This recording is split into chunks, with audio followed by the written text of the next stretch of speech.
Hello everyone and welcome to a brand new video. I'm your host, AzuriteRabbit. And Super Dragon Ball Heroes Ultra God mission has finally come to a close. But this isn't the end of this series, because we already had a glimpse of the upcoming mission, which is called Meteor Mission. Wow! And on the trailer, we got a glimpse of who the main villain will be, Majin Ozotto. The question is, who really is Majin Ozotto, and how he fits into the story of Super Dragon Ball Heroes? Well, in this video I will answer these questions by going through his origin and explain its presence on Super Dragon Ball Heroes.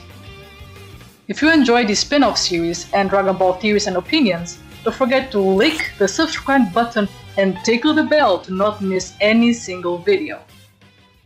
Now, who is Ozotto? He is a Majin that appeared on the arcade game Dragon Ball Z Virtual Reality Versus as the final boss. Dragon Ball Z V.R.S. is an old fighting arcade game for the Sega System 32. In the story, Majin Ozotto comes to Earth to fight the strongest warriors on the planet. Firstly, he takes the form of the player's character, looking exactly like a carbon copy of them, but the colors are black and white. After that battle, Majin Ozotto reverts to his original form and is defeated once and for all. Regarding his origin story, there isn't much else to be said, except two things. The first one is that Majin Ozotto once ate a whole planet. Few also mentions this fact on Super Dragon Ball Heroes arcade. And secondly, on the Dragon Ball 30th Anniversary Super History book, it was revealed that Majin Ozotto possessed an additional transformation where he has an eye on his stomach and 2 additional arms. I guess this is how he looks like after eating a whole planet, or he just took too many trips to McDonald's. Now that we got to know a bit more about Majin Ozotto's original story and additional info, it's time to go to Super Dragon Ball Heroes, where he appears more often and receives a lot of build-up. That we had to wait 4 years to finally see anything from that development.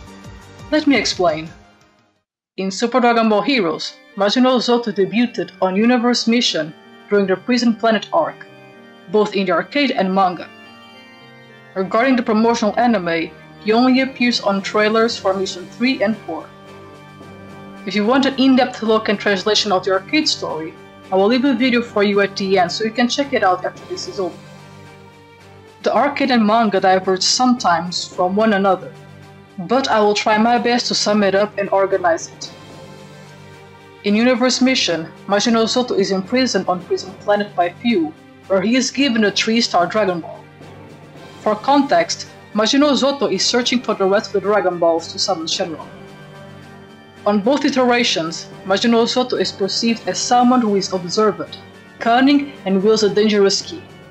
He is seen observing the fight between Goku, Vegeta, and Camber. However, this is where the arcade and manga diverge. In the arcade, Ozotto asks Goku and Vegeta to assist him on defeating the evil Saiyan Camber, but Vegeta refuses, which prompts Ozotto to respond, "Surely there will come a time when you will need my help, if you excuse me," as he disappears from the scene. Meanwhile in the manga, he shows up behind Ulok, agreeing with him that the fight between Vegeta and Camber is indeed a bit too much and it's wise to not interfere, leaving his search for that specific Dragon Ball for later. And yes, Camber is carrying a Dragon Ball, that's why Ozotto wants to defeat him. Still in the manga, Majin Ozotto teleports himself away from creating a portal in which Cooler and Trunks jump inside to follow him. The teleportation led them to the Chaos area, where Achiyak is located in. He is also carrying 1 Dragon Ball. Majin Ozotto is content that Trunks and Cooler followed him, since he didn't want to waste time with the Smoke Warriors, which allowed him to find the source of said smoke. Behind him he felt the presence of Achiyak, which led to a fight between the two. However, Majin Ozotto didn't really fight. He mainly dodged every attack thrown at him. During this fight, he also used Achiyak's attack to his advantage, by making Achiyak blow his own smoke machine. And of course, in the process of this match, Majin Ozotto managed to steal the Dragon Ball from Achiyak without him noticing. Ozotto now carries 2 Dragon Balls and teleports back to the location where Camber is, now fighting Super Saiyan God Goku. Once he arrives, everyone in the vicinity notices Ki, prompting Oolong to leave in cowardice.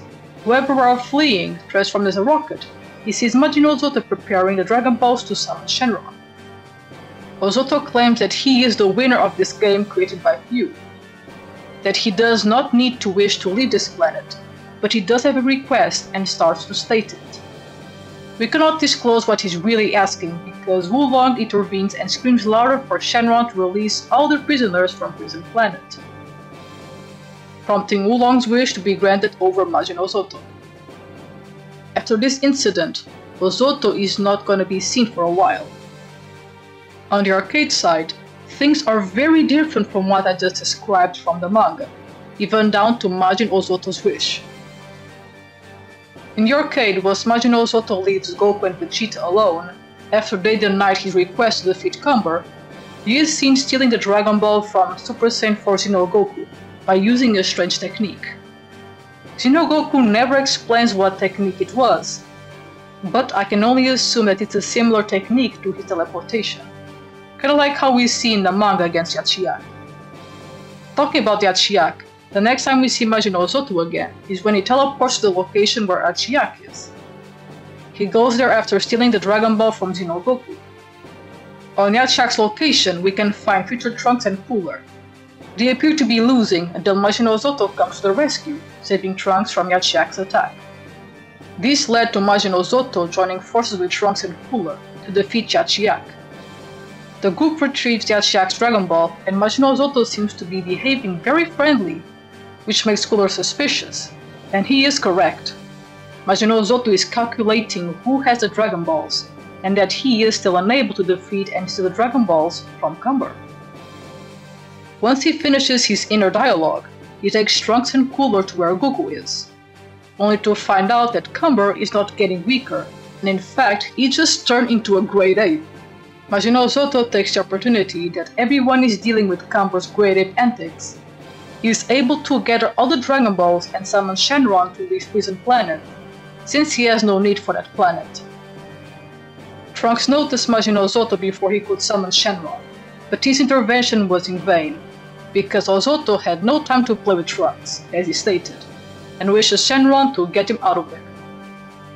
The next and final time that Majin Ozotto appears on the arcade and manga is during the art segment of the story, where Ozotto is in search of a very specific core area warrior, Lags.